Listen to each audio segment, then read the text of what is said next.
assistir ao nosso vídeo. Galera, atualização sobre Rafinha, tá? No último vídeo a gente havia dito que a imprensa espanhola havia noticiado que ele estava fora da Copa, ruptura de músculo, mas a CBF emitiu um comunicado oficial desmentindo essa informação e trazendo a atualização sobre Rafinha. E a CBF disse o seguinte: o atleta Rafinha passou neste sábado por exame de imagem que confirmou lesão muscular na região posterior da coxa direita.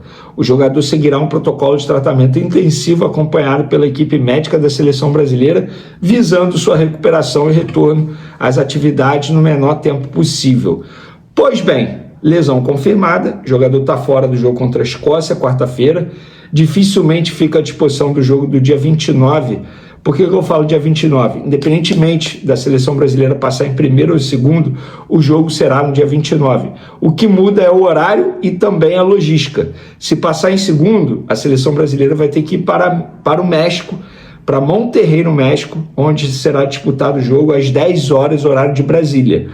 Caso passe em primeiro, a seleção brasileira continua nos Estados Unidos e o jogo será disputado em Houston, 2 horas da tarde, horário de Brasília, tá? Mas o Rafinha tá fora. E aí a dúvida é, quem ele vai botar na vaga do Rafinha? Eu vejo 3 opções: Luiz Henrique, Ryan e até mesmo o Endrick.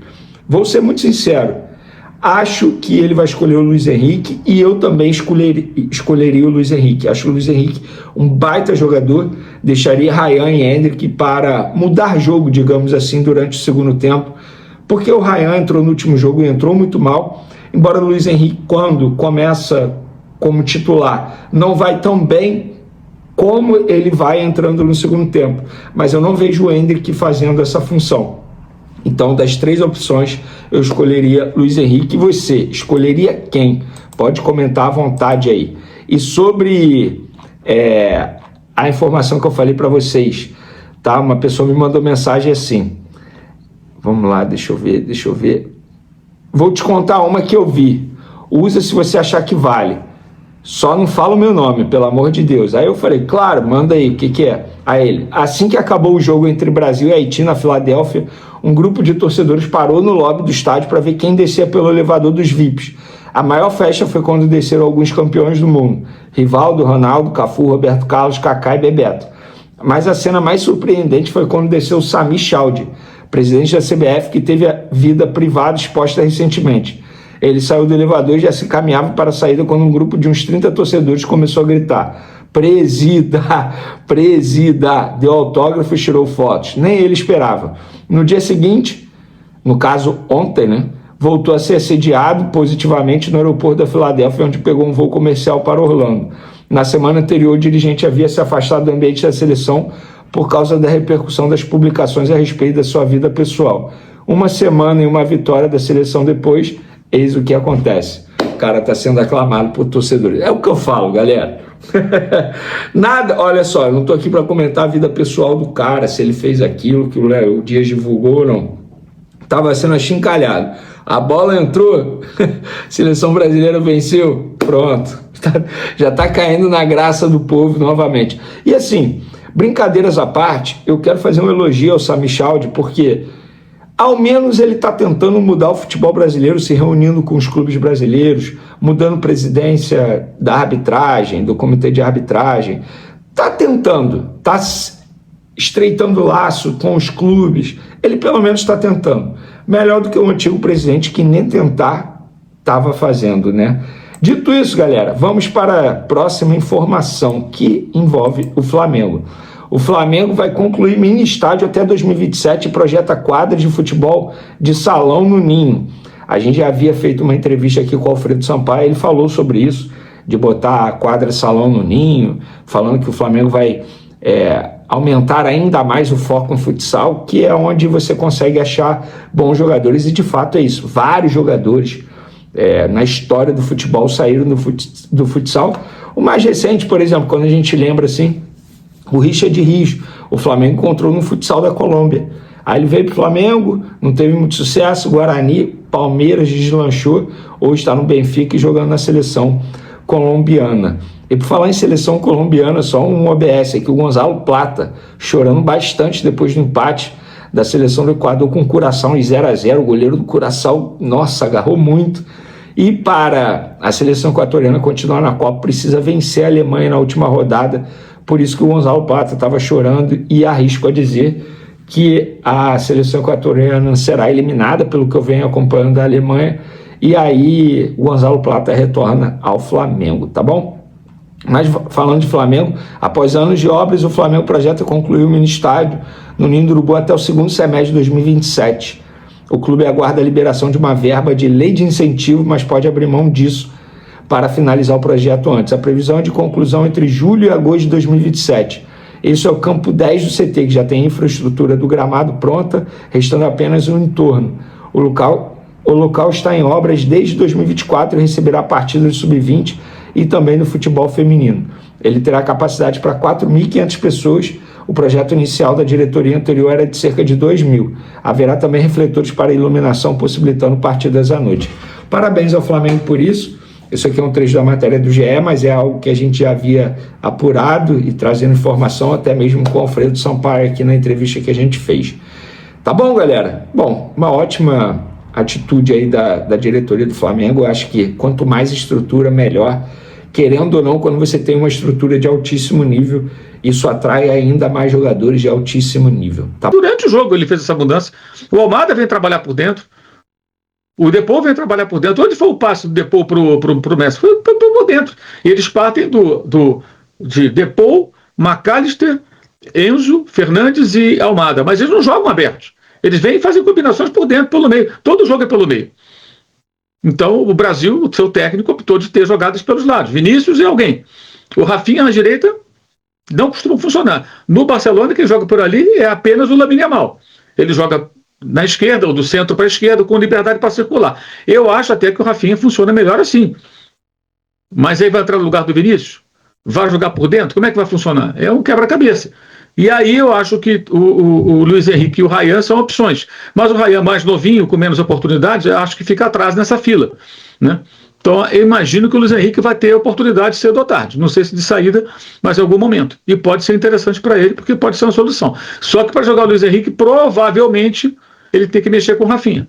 Porque é sempre difícil mexer em jogadores que são muito relevantes, né? Ele é um jogador importante do Barcelona, jogador que já tem experiência de Copa do Mundo. Enfim, mas o jogo de hoje dá várias opções. E é importante ganhar bem. Porque se a equipe de Marrocos, vai ser mais cedo o jogo, ganhar da Escócia, qualquer placar, na última rodada, quem pega o Haiti, caso o Brasil vença, eliminado, é Marrocos. E aí você sabe como é que é o último jogo, né? De repente o técnico fala: ô Mauro, você que não jogou nenhum minuto, entra aí para jogar 15 minutos.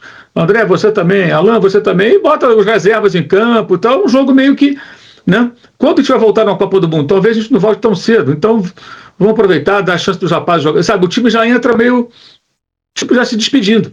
Hoje, o Haiti ainda vai competir, né? Tentar fazer história. Cabo Verde motiva o Haiti. República Democrática do Congo motiva o Haiti. Os caras falam: eles conseguiram empatar com a Espanha e Portugal, e se a gente empatar com o Brasil?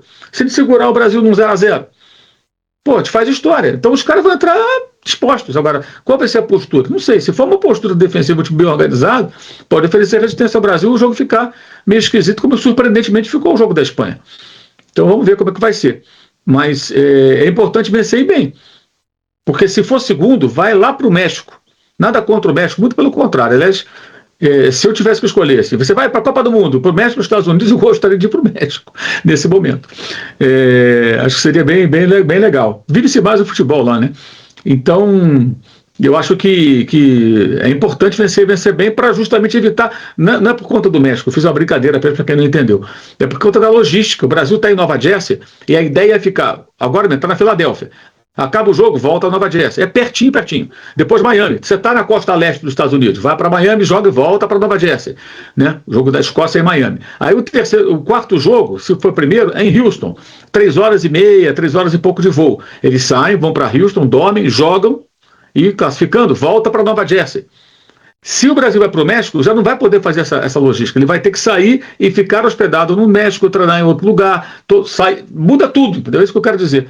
Dentro do planejamento da CBF. Então, e ser primeiro em tese, pode ser mais interessante também com relação a cruzamentos, porque também é teoria, que a gente não sabe como é que vai ser. De repente tem surpresas, colocações aí, como aconteceu com, já que a gente fala muito de Flamengo aqui durante as lives, aconteceu com o Flamengo do ano passado. O Flamengo foi primeiro para evitar o Bayern. Aí o Bayern perdeu um jogo para o Benfica e, de repente, o Bayern cruzou o caminho do Flamengo antes do tempo. Era para ser Flamengo e Benfica, dentro do planejamento lógico. Se fosse Flamengo e Benfica, o Flamengo tinha uma chance muito maior de passar. Aí pegou o Bayern e foi eliminado, né? Então tem isso também. Pode ser até que aconteça uma surpresa, mas em tese, ser o líder é melhor. Com certeza pela logística e talvez pelo adversário, que vai depender aí dos cruzamentos aí, porque está muito indefinido, né? A Holanda não ganhou o jogo dela. Ela pode cruzar o caminho do Brasil, né? O Brasil sendo o primeiro. Mas, enfim, acho que hoje é importante vencer, o Brasil vencer e convencer, fazer um jogo convincente até para ter um pouco mais de tranquilidade. E aí podem parar de falar do Neymar, né? Porque o Neymar está servindo de cortina de fumaça para os problemas do time. Fica essa onda, Neymar. Nem viajar. Gente, o cara não joga há mais de um mês. Ficou um mês sem tocar na bola. Sem tocar na bola. Está fazendo recuperação dentro da seleção brasileira. Se fosse uma situação como a do Zico de 86, que se assumiu, olha, o Zico está com o joelho arrebentado, ele tem que operar, certo? Mas não vai operar, vai tentar jogar a Copa, o Tele, eu quero contar com ele do jeito que for. Ah, ele perdeu o pênalti, ele que deu o passe pro Branco. Se não fosse o Zico, aquele pênalti nunca aconteceria. Primeira bola que ele pegou, pimba, botou o Branco na cara do gol. Né? E aí ninguém quis bater. Quem estava batendo o pênalti antes não quis bater, certo? Ninguém foi lá, pode ver o vídeo. Ninguém foi lá e falou assim, deixa que eu bato, você entrou agora. Não. Se ele não bate, o cara perde, ele é covarde. Né? Vê o Bebeto lá no título que lá quando ele perdeu como é que ficou sendo rotulado. Aí ele bateu, estava frio, perdeu o pênalti. Depois ele bateu e fez a disputa de pênalti. Depois perdeu o Sócrates e o Júlio César, o zagueiro. Né? Então, aí tudo bem, você está assumindo uma situação. Eu tenho um cara mais. O Rummenigge na Copa, foi 82, né? O Rummenigge, não foi o André? Que ele entra contra a França lá e mete o gol, ele vira o jogo. 86, né? Acho 82 e 86 ele teve problema físico. 86 ele entra durante a final e muda a final, a Alemanha chega a empatar. E na Copa de 82 também. Isso, exatamente. Quer dizer, você está levando um cara machucado sabendo que ele vai te ajudar por alguns minutos. Se o Branco entra e faz o gol, se o Zico faz o gol, o Brasil classifica porque o Zico foi guardado para isso. Aconteceu um azar muito grande. Mas o Neymar nunca foi tratado dessa maneira, né? A lesão era leve, depois era mais grave, talvez contra o Haiti, agora não viaja, e a Escócia não se sabe. Então o que é isso, gente? E o Estevão foi logo cortado até dos 55, cara, que era o melhor jogador com o Ancelotti, né? E que faz uma falta desgraçada. Os dois fazem falta, o Estevão principalmente, talento tremendo, e o Wesley pela situação, pela característica, porque não tem outro que possa fazer o que ele faria, né? Enfim. Segundo a apuração do jornalista Antônio Carlos, o Flamengo mantém atenção constante ao mercado e segue acompanhando a situação do volante Richard Rios, que atualmente defende o Benfica. Revelado nas categorias de base do clube carioca, o colombiano ganhou notoriedade no futebol brasileiro durante sua passagem pelo Palmeiras, onde se destacou pela intensidade na marcação, dinamismo e qualidade na saída de bola. A mudança para o futebol europeu proporcionou ao meio-campista uma evolução em termos técnicos e táticos, aumentando sua experiência em competições de alto nível. Por isso, dirigentes rubro-negros enxergam o jogador como uma opção capaz de agregar qualidade ao setor de meio-campo em uma eventual oportunidade de mercado. Internamente, o técnico Leonardo Jardim e sua comissão avaliam de maneira positiva as características apresentadas por Richard Rios. A capacidade de atuar em diferentes funções, aliada à força física e à participação tanto nas ações defensivas quanto na construção ofensiva, faz com que o atleta seja visto como um perfil compatível com as necessidades da equipe. Paralelamente às questões esportivas, a diretoria também estuda os aspectos financeiros envolvidos em uma possível negociação. Valores de transferência, salários e tempo de contrato são fatores considerados nas análises realizadas pelo Departamento de Futebol, que trabalha com a possibilidade de um vínculo de 3 anos.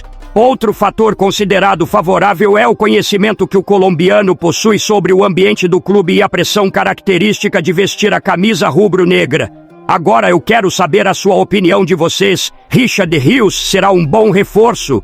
Sim ou não? Deixe sua opinião no comentário. O melhor comentário eu vou fixar. Não esqueça de curtir o vídeo e inscreva-se no canal para não perder nada do Flamengo. Até a próxima e saudações rubro-negras nação.